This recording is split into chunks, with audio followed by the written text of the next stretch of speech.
입니다. 아멘. 어, 우리의 신분은 무엇인가라는 제목으로 함께 말씀을 나누고자 합니다. 우리 말씀을 나누기 전에 우리 옆 사람과 먼저 인사할까요? 함께 예배함이 기쁨입니다. 오늘 말씀은 우리가 같이 짧은 절이었지만 그 읽으면서도 알듯이 왕을 어떻게 세울 것인가에 대한 이야기를 합니다.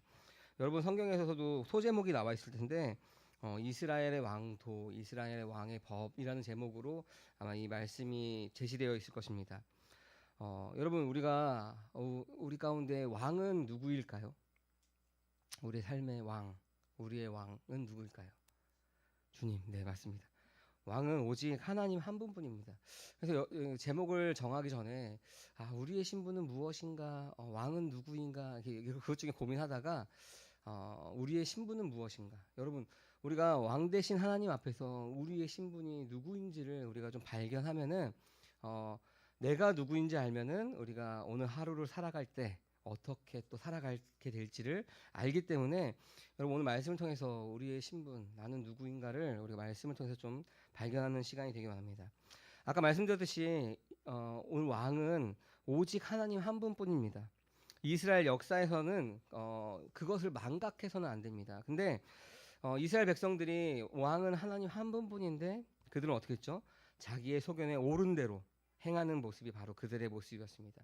그리고 그것에서 멈추는 것이 아니라 사람들 안에서 왕을 세워달라고 요구한 것이 바로 이스라엘 백성들의 모습이었습니다. 신약에 와서는 베드로 전서에 보면은 우리를 뭐라고 부르냐면은 왕 같은 제사장이라고 부릅니다. 우리의 신분이 우리 답을 먼저 말씀드리는데 우리의 신분이 왕 같은 제사장이라고 하는 것입니다. 여러분 그것을 우리가 좀 머릿속에 생각해 두면서 오늘 이 왕의 법도에 대해서 왕의 도에 대해서 하나님께서 뭐라고 말씀하시는지를 우리가 좀 들었으면 좋겠습니다. 우리가 왕 같은 제사장으로서 우리의 역할은 그럼 여러분 무엇일까요? 왕 같은 제사장. 내가 왕 같은 제사장인데 여기에 지금 왕이 지금 여러 분 계시는데 우리가 다 왕 같은 제사장인데 우리가 가지고 있는 역할 바로 죄의 세력을 통치하는 것입니다. 우리가 거듭나고 난 이후에 우리가 그 죄의 세력 가운데 머리를 숙이고 들어가는 것이 아니라 그 죄의 세력을 우리가 통치하면서 살아가는 것입니다. 여러분 우리가 이 땅 가운데 유혹이 넘쳐나고 우리를 넘어지게 하는 그 죄의 세력을 통치하는 자가 바로 우리들이다라고 하는 겁니다. 그 권세가 우리한테 있다라고 하는 겁니다. 요한계시록 5장 10절 말씀 우리 같이 한번 읽어볼까요? 주님께서 그들을 우리 하나님 앞에서 나라가 되게 하시고 제사장으로 삼으셨습니다. 그래서 그들은 땅을 다스릴 것입니다. 아멘. 저의 말이 아니라 계시록에 나와 있는 말씀처럼 우리가 왕 같은 제사장인 우리가 그 땅을 다스린다라고 말씀하시는 것입니다. 그런데 문제는 뭐냐면은 우리가 우리 삶 가운데 그 죄의 세력의 무기력한 모습이 우리 너무나 많죠. 아까 우리 봉 집사님께서 기도해 주셨듯이 오늘도 넘어지고 하나님 말씀이 아니라 내 생각과 내 뜻대로 행하면서 그 죄의 세력에 무기력해 보이는 그 권세가 그것을 다스릴 수 있는 권세가 나한테 있다고 했는데 왜 나는 그 죄에 그 세상에 무기력한 모습일까? 여러분 그래서 우리가 오늘 말씀을 통해서 우리의 신분이 무엇인지 말씀을 통해서 확인하고 확신하고 그래서 왕 같은 제사장으로서 우리가 어떠한 사명을 가지고 살아가야 되는지 점검하고 확신하는 시간이 되길 바랍니다. 오늘 함께 나눈 신명기 17장 14절에서 20절 말씀은 아까 말씀드렸듯이 왕에 관한 율법에 대해서 나옵니다. 왕에 관한 율법은 모세의 오경을 다 통틀어서 신명기에만 나오는 율법입니다. 그러니까 출애굽기에도 없고 레위기에도 없고 민수기에도 없고 오직 신명기에만 그 왕의 법에 대해서 나오는 것입니다. 특수한 규정이죠. 근데 이스라엘 백성들이 이 왕의 규정을 줄 때가 지금 언제냐면은 이스라엘 백성이 가나안 땅에 들어가기 직전에 지금 모세가 이스라엘 백성에게 다시 율법을 선포하는 때죠. 그때 가나안 땅에 들어가서 너희 안에 왕을 세우고 싶은 마음이 들거든 이렇게 세워라라고 미리 왕에 대한 법을 이야기해 주십니다. 근데 이스라엘 백성들이 가나안 땅에 들어가자마자 왕을 세우고 싶은 마음이 생긴 것은 아니었습니다. 이스라엘이 처음에 가나안 땅에 들어갔을 때는 사사 시대라고 말하는 우리가 그 시대를 거치게 됩니다. 왜냐하면은 이스라엘 백성들도 진정한 왕이 하나님이심을 알았겠죠. 그러니까 하나님 한 분만으로 그들이 그 지파 동맹처럼 그 여러 지파가 함께 사사들이 세워져서 함께 동맹하면서 이스라엘 국가, 이스라엘 나라를 이루어가면서 살았습니다. 그러니까 지파 동맹 형식으로 다스렸습니다. 근데 우리가 사사기 시대를 우리가 생각할 때 좋은 이미지만은 아닙니다. 사사 시대는 왜 좋은 이미지가 아니냐면은 사사 시대에는 하나님의 왕으로서 그들이 하나님을 따라 살아야 하지만 어떻게 하죠? 범죄하고 죄를 짓고 하나님을 떠나서 자기의 소견대로 옳은 대로 행하니까 하나님께서 다른 나라들을 일으켜서 이스라엘 백성들을 치죠. 그 지파들을 칩니다. 그러면은 하나님 우리가 잘못했습니다. 우리를 구원해 주세요라고 기도하면은 사사를 세워서 그를 구원하고 뭐 한동안 평화로웠다라는 이제 기록이 나와 있죠. 그리고 또 무슨 일이 벌어지죠? 한동안 평화로운 그때 또 평화로우니까 죄를 짓고 하나님을 떠나서 자기의 소견대로 막 살아가는. 그러니까 사사기 시대를 보면은 언약을 파기하여 징계를 받는 시대가 바로 그 사사 시대입니다. 사사기 17장 6절에 보면은 이렇게 기록되어 있습니다. 우리 같이 한번 읽어볼까요? 그때에는 이스라엘의 왕이 없으므로 사람들은 저마다 자기의 뜻에 맞는 대로 하였다. 아멘. 사람의 왕은 없었죠. 근데 그들 가운데 하나님도 왕으로 모시지 않았습니다. 그래서 사람들은 저마다 자기의 뜻에 맞는 대로 하는 모습이 바로 그 사사기 시대의 이스라엘 백성들의 모습이었습니다. 반대로 말하면은 자기가 주인된 삶을 사는 사람들의 특징이 바로 자기의 뜻에 맞는 대로 행하는 모습입니다. 자기가 왕 되는 거죠. 그러니까 하나님도 필요 없고 다른 왕들도 필요 없고 내가 왕이다. 내 뜻대로 맞게 하겠다. 우리가 사람들하고 사람들의 관계에서도 자기 마음대로 하는 사람 보면 지가 왕이야 뭐 이렇게 얘기하죠. 지가 왕이야. 자기 뜻대로 맞게 행동하는 사람들 보고 하나님 왕이 아니라 자기가 왕된, 자기가 주인된 삶을 사람들이 바로 그런 사람들입니다. 자기의 소견대로 옳은 대로 자기의 행동에 자기 뜻에 맞게 행동하는 것이 바로 하나님 없는 사람들의 모습입니다. 여러분 우리 모습을 가만히 한번 들여다보면은 여러분 어느 때 화가 확 치밀어 오릅니까? 맞아요. 감사합니다. 내 뜻대로 안 될 때, 내 생각대로 안 따라줄 때, 막 그냥 확 튀어나오죠. 그것이 바로 하나님을 떠난 자, 자기가 주인된 사람들의 특징이 자기의 소견에 옳은 대로 행하는 것입니다. 이 사사기 시대는 바로 그러한 이스라엘 백성들을 징계하는 시대였습니다. 자기의 소견대로 옳은 대로 행동하는 그 사람들. 사무엘을 마지막으로 이 사사 시대가 끝났습니다. 그쯤에 사무엘쯤에 그 사사 시대가 막을 내릴 그쯤에 이스라엘 백성들이 오늘 신명기 말씀에 나와 있는 것처럼 사무엘에게 와서 왕을 세워달라고 구합니다. 근데 왕을 세워달라고 구하는 그 배경이 뭐였냐면은 다른 나라들이 왕이 있어서 힘이 강한 걸 보니까 우리는 왜 맨날 저들의 침략만 받냐? 사실은 하나님의 말씀을 따르지 않기 때문에 하나님을 왕으로 모시지 않기 때문에 하나님께서 그들을 징계하는 모습인데 그들은 거꾸로 저기는 왕이 있으니까 힘이 세고 우리는 왕이 없으니까 힘이 약한 거야 라고 생각해서 똑같이 왕을 세워달라고 말합니다. 끝까지 자기 소견에 오른 대로죠. 근데 하나님께서는 그 인간 왕을 구하는 그 이스라엘 백성에게 그대로 해주는 모습을 보게 됩니다.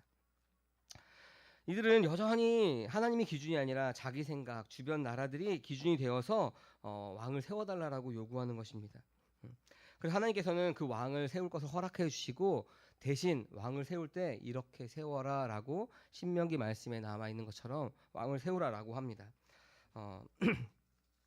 오늘 말씀인 신명기에서도 뭐라고 나오냐면은 하나님께서 내가 왕을 세워야겠다라고 생각이 들거든이 아니라 뭐라고 하면은 왕을 세워야겠다라는 생각이 들거든이라고 합니다. 그러니까 이스라엘 백성들이 하나님이 아니라 인간 왕을 세워야겠다라는 생각이 들거든 이렇게 해라라고 백성들이 주도한 것으로 기록이 되어 있습니다. 우리 15절 말씀 우리 같이 한번 읽어볼까요? 당신들은 반드시 주 당신들의 하나님이 택하신 사람을 당신들 위에 왕으로 세워야 합니다. 당신들은 결례 가운데서 한 사람을 왕으로 세우고 같은 결례가 아닌 외국 사람을 당신들의 왕으로 세워서는 안 됩니다. 아멘. 하나님께서 두 가지 조건을 제시합니다. 첫 번째는 하나님께서 택하신 자. 두 번째는 이스라엘 민족 중에서 세워야 한다는 것입니다. 너희들이 세워달라고 했지만 너희 마음대로 니네 뜻에 맞는 사람들을 세우는 것이 아니라 내가 택한 자를 세우겠다.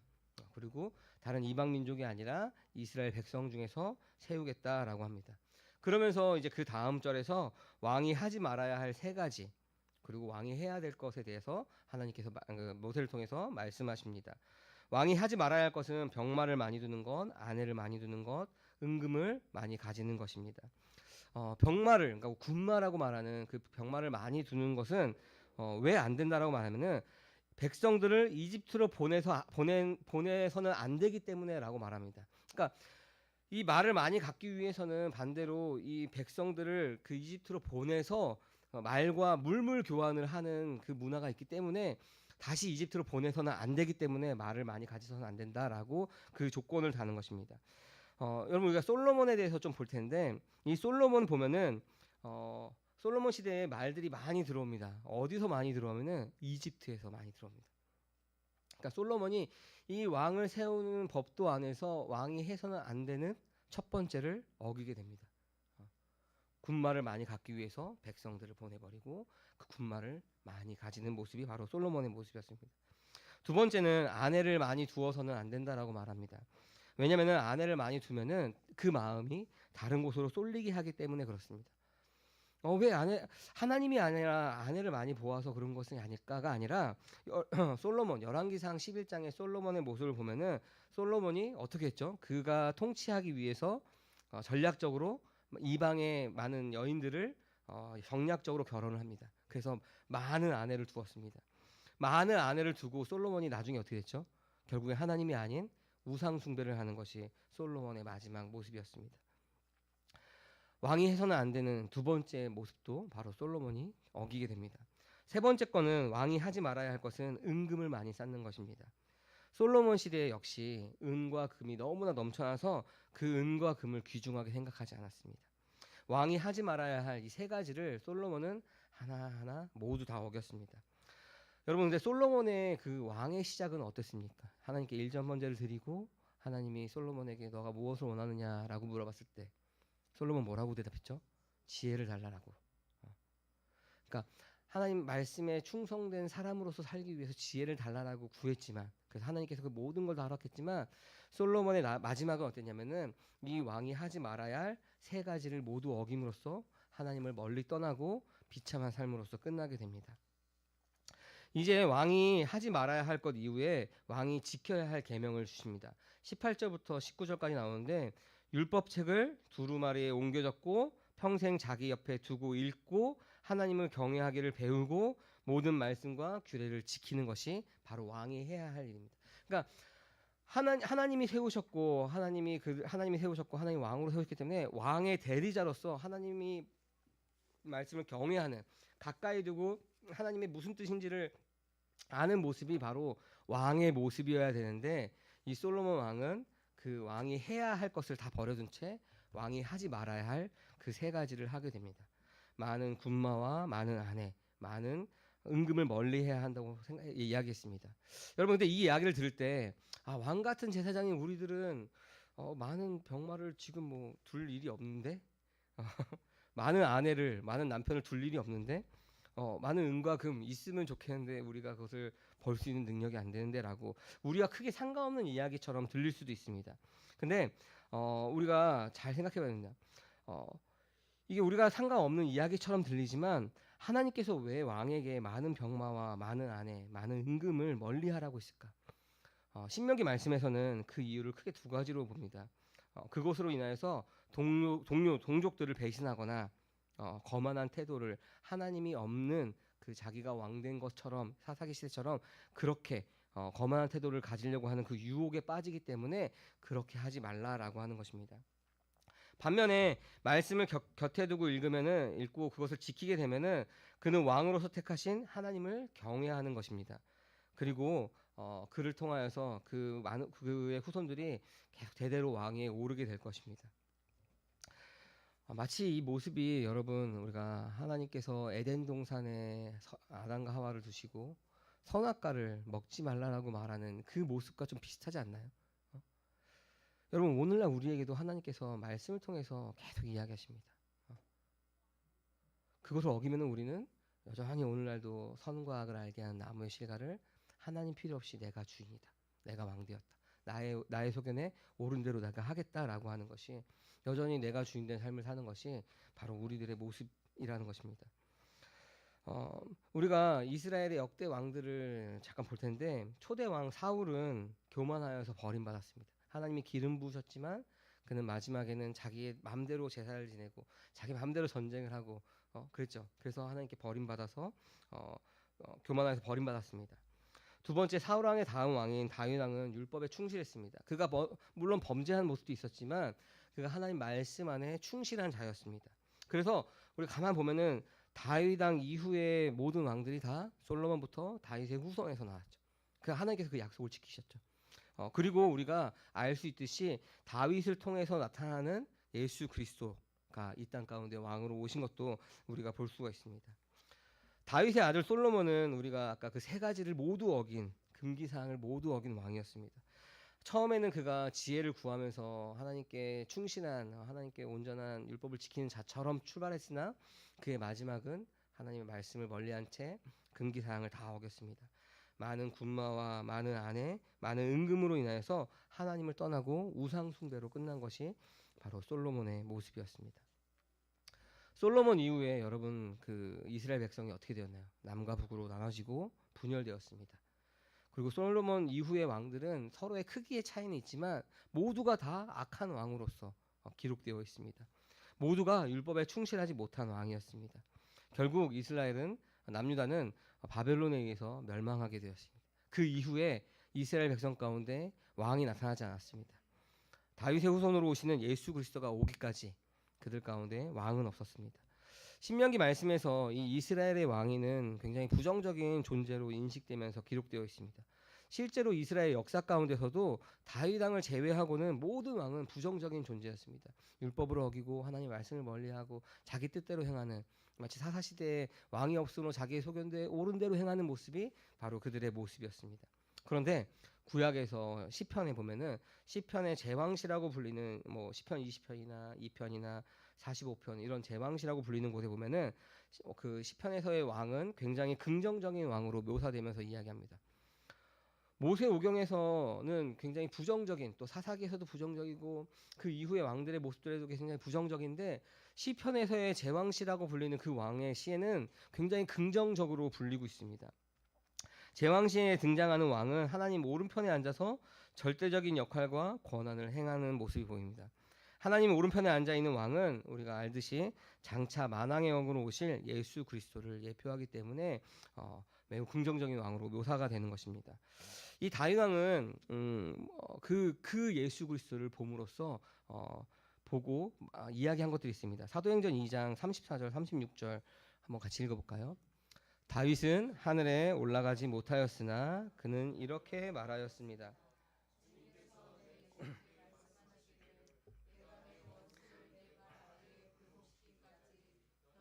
오른쪽에 앉아 있어라 하셨습니다. 그러므로 이스라엘 온 집안은 확실히 알아두십시오. 하나님은 여러분이 십자가에 못 박은 이 예수를 주님과 그리스도가 되게 하셨습니다. 아멘. 다윗은 하늘에 올라가지 못하였으나 그는 이렇게 말하였습니다. 라고 다윗도 오실 예수 그리스도에게서 예수 그리스도를 보았다라고 이야기합니다. 죽으시고 부활하심으로써 만왕의 왕 만유의 주가 되시는 예수 그리스도를 보았다라고 말했습니다. 이 예수님은 이 땅 가운데 무엇 때문에 오셨냐면은 자기 십자가의 죽으심으로 자기의 피로 우리를 죄에서 자유케 하시기 위해서 오셨습니다. 우리에게 영생 주시기 위해서 오셨습니다. 그리고 이제 중요한 건데 하나님 아버지를 위하여 우리를 왕과 제사장으로 삼으셨다라고 하는 겁니다. 요한계시록 우리 1장 5절에서 6절 말씀 같이 한번 읽어볼까요? 예수 그리스도께서는 우리를 사랑하시며 자기의 피로 우리를 죄에서 우리를 해방해 주셨고 우리로 하여금 나라가 되게 하시어 자기 아버지 하나님을 섬기는 제사장으로 삼아 주셨습니다. 그에게 영광과 권세가 영원무궁하도록 있기를 빕니다. 아멘. 예수님께서 우리를 사랑하셔서 예수님의 피로 우리를 죄에서 해방하셨다. 그러니까 우리가 다른 말로는 거듭난 우리들, 거듭난 사람들이 이제 뭐가 되냐면은 우리로 하여금 나라가 되게 하시며 아버지 하나님을 섬기는 제사장으로 삼아주셨다라고 합니다. 이 나라가 되었다라는 말은 왕이라고 번역을 할 수 있는데 왕들, 그러니까 우리를 왕들로 삼아주셨고 우리를 하나님을 섬기는 제사장으로 삼아주셨다. 우리가 아까 베드로전서에서 왕 같은 제사장으로 우리를 만들어 주셨다. 어떻게요? 예수 그리스도께서 우리를 사랑하심으로 자기의 피로 우리를 죄에서 해방해서 우리를 왕 같은 제사장으로 삼아 주셨다라고 합니다. 그럼 여러분 우리가 다시 말씀드리면은 우리가 거듭난 사람이라면은 모두가 다 왕 같은 왕과 제사장이라는 겁니다. 여러분 우리 제 말씀 제목이 우리의 신분은 무엇입니까? 거듭난 자라면은 우리의 신분이 무엇입니까?라고 말한다면은 신명기 말씀을 빗대어서 우리는 왕과 제사장입니다. 우리를 나라로 삼으셨고 우리를 하나님 아버지를 섬기는 제사장으로 삼아 주셨습니다. 예수 그리스도의 피로 말미암아 우리를 죄에서 해방하셨고 우리를 그렇게 삼으셨습니다라고 이야기할 수 있는 것입니다. 그래서 우리가 믿는 자는 그리스도를 통하여서 아버지 하나님을 위하여 왕과 제사장 사명을 그 직분을 수행해야 하는 것입니다. 왕으로서 우리가 아까 서두에 말씀드렸던 것처럼 왕으로서 통치해야 되는 대상은 누구였죠? 하나님을 대적하는 마귀입니다. 사탄을 우리가 통치할 수 있습니다. 사단의 우리 유혹 안에 사단의 그 지배 아래 우리가 더 이상 그 진노의 자녀처럼 머리를 숙이고 들어가는 것이 아니라 죄에서 해방되어서 그를 이길 수 있는 그 권세가 우리 안에 있다라고 하는 것입니다. 또한 복음을 알지 못하는 자들에게 복음을 전하는 왕적 제사장으로서 우리가 섬기는 것입니다. 베드로전서에서는 아까 뭐라 그랬죠? 왕 같은 제사장. 그것이 바로 우리들이다라고 합니다. 그럼 그리스도인은 이제 왕과 제사장의 직무를 맡은 자들입니다. 여전히 우리가 미혹받는 세상에서 살아가지만 그 땅 안에서 우리가 왕으로서 제사장으로서 살아가야 합니다. 그러나 우리가 그 여전히 세상에서 우리를 미혹하고 우리를 넘어뜨리고 우리를 어떻게든 하려고 하는 우는 사자와 같이 우리를 쫓아다니는 삼킬자를 찾아다니는 그 세상의 권세 안에 우리가 있습니다. 이것이 육체를 가진 자, 우리들이 가진 인간 왕으로서의 한계입니다. 세상의 힘, 우리가 아까 많은 병거라고 많은 군마라고 얘기했는데 세상의 힘, 그 다음에 많은 아내인 육체의 정욕, 많은 은금인 만몬의 유혹을 받고 살아가는 것이 오늘날 왕과 제사장인 우리들의 모습입니다. 그래서 우리는 날마다 말씀 앞에 서지 않고서는 이 세상의 힘과 육체의 정욕과 만몬의 유혹을 이겨낼 수 있는 사람은 단 한 사람도 없습니다. 말씀에서 멀어지면 우리는 세상의 힘이 우리를 쥐어짜고 육체의 정욕으로 우리는 그 마음대로 행하고 만몬의 유혹을 받으며 내가 잘 먹고 잘 살기 위해서 살아가는 것이 바로 우리들의 모습이라는 겁니다. 우리는 왕과 제사장이지만 그렇게 나약하게 말씀을 가까이 하지 않으면 그렇게 살아가는 모습이 우리들의 모습이랍니다. 우리가 유혹을 받고 넘어져도 매일 말씀 앞에 나아가야 하는 이유가 바로 하나님 앞에서 그 말씀을 통하여서 하나님 앞에 담대하게 나아갈 수 있기 때문에 그렇습니다. 넘어졌다고 해서 거기서 끝나는 것이 아니라 박차고 일어나서 말씀 앞에 우리가 나아갈 때 다시 그것을 이길 수 있는 힘을 우리 가운데 허락하여 주십니다. 왜냐하면 우리는 이미 왕과 제사장으로서 하나님께서 우리를 삼아주셨기 때문에 그렇습니다. 여전히 세상은 우리를 유혹하고 여전히 세상은 우리를 넘어뜨리려고 하지만 넘어질 때도 있지만 우리가 거기서 좌절하는 것이 아니라 우리 안에 있는 그리스도를 힘입어서 말씀 앞에 날마다 나아감으로 그 세상을 통치하면서 살아가는 것입니다. 하나님 앞에서 용납받아 왕으로 통치하며 제사장으로 살아가는 것이 우리의 모습입니다. 사랑하는 성도 여러분, 한번 우리 제목처럼 다시 한번 묻겠습니다. 여러분의 신분은 무엇입니까? 왕과 제사장이십니까? 그렇다면 우리가 마당만 밟고 가는 자가 되지 않기 원합니다. 그리스도의 피로써 우리가 죄에서 해방받아 우리가 왕과 제사장이 됐다면은 우리가 육신의 한계 때문에 제한받는 왕의 모습으로 살아가지 않길 원합니다. 사단을 통치할 수 있는 권세가 우리 가운데 있는데 그 죄를 우리가 유혹을 뿌리치고 우리가 죄를 이길 수 있는 힘이 우리 가운데 있는데 그 권세가 우리 가운데 있는데 여러분 여전히 사단의 통치 아래 그 죄의 유혹 안에 머리를 숙이면서 들어가고 있지 않으십니까? 말씀을 가까이 하지 않으면은 우리는 얼마든지 세상의 힘으로 삼고 정욕의 노예가 되고 탐욕의 노예로 전락하는 것이 바로 우리의 모습이라는 겁니다. 바로 병거를 자랑하고 많은 아내를 두며 은금을 자랑하는 자의 삶으로서 끝나버리는 것이 말씀을 가까이 하지 않는 자의 모습이라는 겁니다. 시편 20편 7편 말씀 우리 같이 한번 읽어볼까요? 어떤 이는 전차를 자랑하고 어떤 이는 기마를 자랑하지만 우리는 주 하나님 이름만을 자랑합니다. 아멘. 우리는부터 다시 한번 읽어볼까요? 우리는 주 우리 하나님의 이름만을 자랑합니다. 아멘. 우리의 모습이 전차를 자랑하거나 기마를 자랑하는 것이 아니라 주 우리 하나님의 이름만을 자랑하는 함께하는 교회 성도님들 되시기 원합니다. 세상을 의지하지 않고 오직 주님만을 신뢰하는 자들이 되길 바랍니다. 육신의 정욕을 십자가에 못 박고 나는 날마다 죽노라라고 말하면서 고백하면서 성령을 따라 행하시길 바랍니다. 나의 힘이 아니라 주의 힘으로 인하여서 우리가 기뻐하며 왕적 제사장 사명에 충성을 다하는 함께하는 교회 모든 성도님들 되시기를 주님의 이름으로 소망합니다. 아멘. 이 시간 우리 함께